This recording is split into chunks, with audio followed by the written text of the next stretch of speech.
doon pa sa dulo. Hindi pa. Ang bilis na pumunta ako dito ang bukas. Alamin ko lang yung Padre Christmas niya kung hanggang kailan. Isang stop pa lang daw. Isang stop. Pag sinabi na niya 94 yun na yun. to Piccadilly Circus. Hello.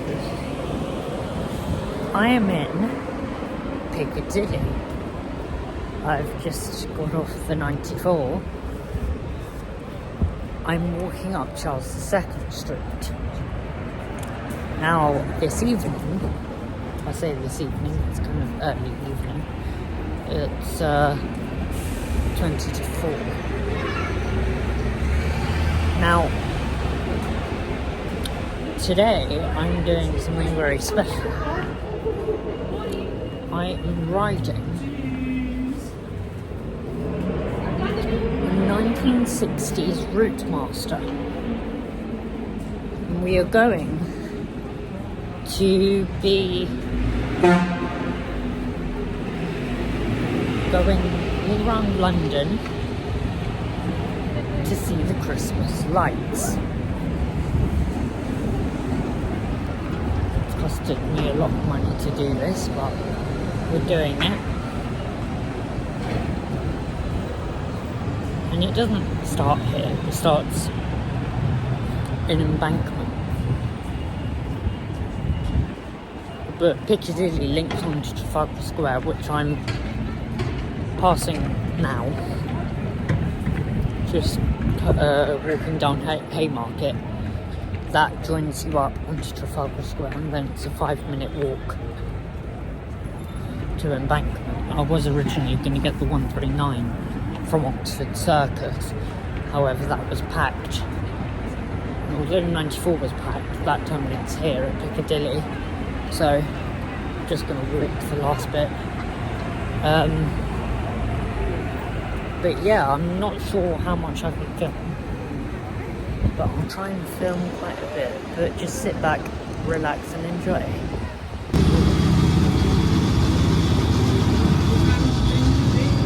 Don't get miles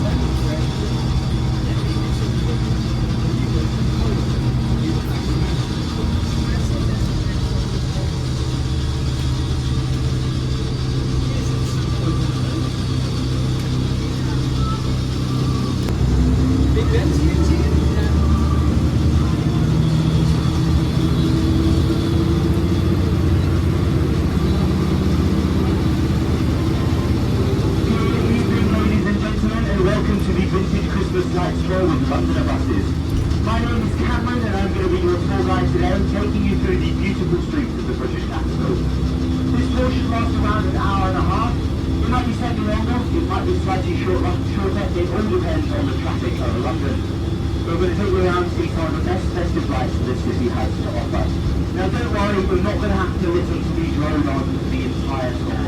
You're going to hear some lots of lovely Christmas music while we go around, but I'm just going to tell you some of the fun facts and the highlights of what we'll see on this group trip.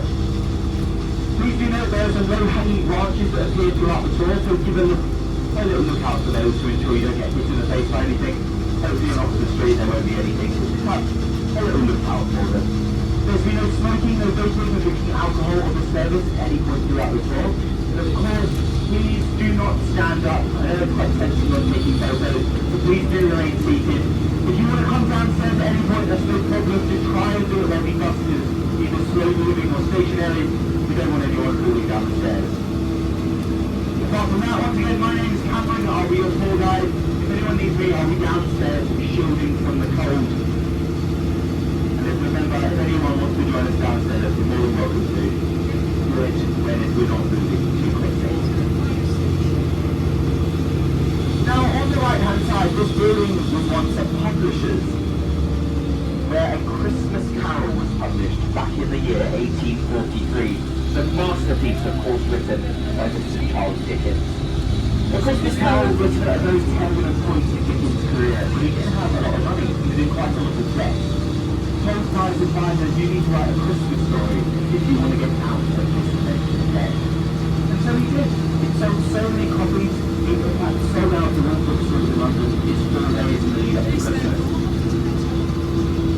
And it's a story that we talk about now, even 180 years later. the road of Piccadilly St James to see these very famous Christmas lights. The road itself is gorgeous, known for its gorgeous architecture, a lovely Christmas tree by the Crimean War Memorial. Please do get as many snaps as you like there.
Lovely lights this time of year. The lights are actually, they're done in association with a charity called Starlight, which with all of the shops on Oxford Street, they donate towards Great Ormond Street Children's Hospital, which does some fantastic work here in central London. The lights have been a staple since the 1950s, but there was a 6-year period where the lights were banned, because we couldn't afford to have them. It wasn't until 1978 that King Charles, or Prince Charles back then, he campaigned for the lights to go back up. And he had to pay for them that year in 1978 because no one else was willing to shell out the cash. So every year we've had our Christmas lights, and that's all partly in thanks to Mr. King Charles. And we've had probably the busiest week in Oxford Street's annual calendar, and that's of course because we've had the lead up to Christmas and Boxing Day. Boxing Day, the day after Christmas, that's the busiest day on Oxford Street and practically any shop in the country. And that's just because that's when all of the sales start. So on Bloods Oxford Street, they used to actually queue up the night before, so from Christmas evening around midnight they could stay up overnight on Oxford Street to get the best deals they could find. Speaking of deals, one of the best places to do that from is from the lovely Selfridges on the left-hand side, the famed department store, which rather annoyingly have covered up all their lovely Christmas window displays. Their advertisements this year have been done in partnership with Disney. You can see Tinkerbell flying high above the shop. But all of those window displays were little movies. They were showcasing different Disney films. Why they've covered them up, I do not know. But inside there are some great decorations. It's opened by an American gentleman at the start of the 1900s called Mr. Selfridge, of course. He wanted to bring the idea of American consumerism and capitalism to the United Kingdom, which was a great success at this time of year. And on the front of the store you'll see the lovely replica of the Disney Castle from Disneyland in Paris. On the corner of the store on the left-hand side, the Disney Castle from good old Cinderella. Selfridges on your left-hand side.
We're now on Regent Street. Regent Street, known as the Mile of Style, known for its lovely angels above you. There's 16 of them in 55 feet wide, leading from Oxford Circus down to Piccadilly Circus.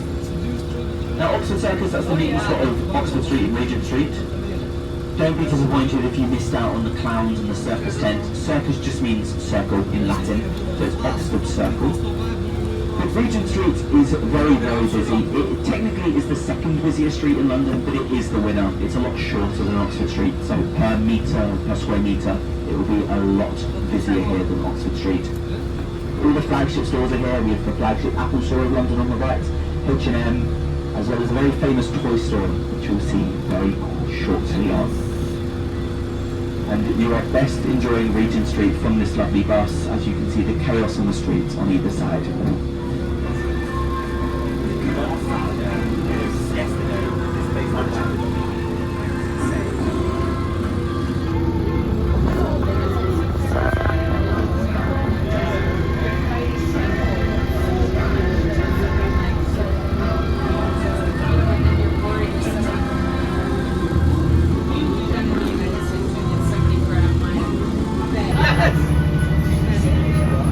Street on the right-hand side, home of the Prime Minister, Keir Starmer, who lives at number 10. He's not in at the moment. Oh no, he is in. If there are 5 guards, that means he's in. If there's less than 5, it means he's off gallivanting about, so he's in for the night. Hopefully he's going to have a nice rest tonight so he can sort our economy out tomorrow.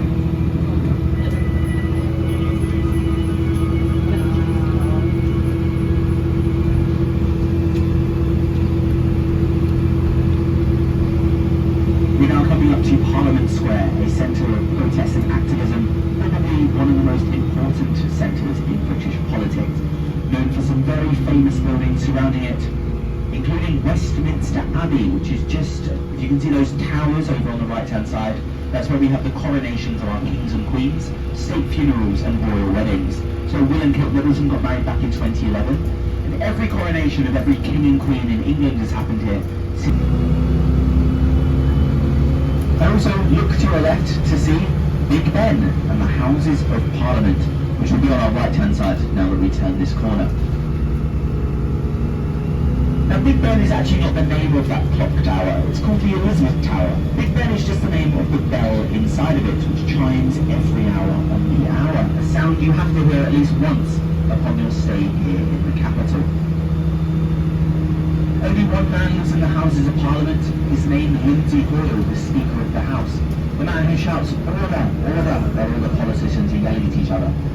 He's known for keeping pets that he names after politicians, my favourite example being his parrot, who's known to never shut up. Who he lovingly was named Boris, after former British Prime Minister Boris Johnson. And on the right-hand side is the London Eye, where we're soon going to have an electric New Year's Eve fireworks display, a spectacle watched by millions across the globe. This entire area of the embankment will be filled to the brim with people going to watch it as fireworks light off from the Eye itself and barges on the River Thames. You can watch past performances on BBC iPlayer or YouTube. It is definitely worth a watch. The London Eye is known as the Millennium Wheel because it was built for the year 2000, the turn of a new millennium, though in true British fashion it was 3 months late opening. And there have been over 500 proposals at the top of it. Do be careful with who you ask though, because there have also been 50 reported rejections, which makes for a very long and awkward 15 minutes on the way down, if you do indeed.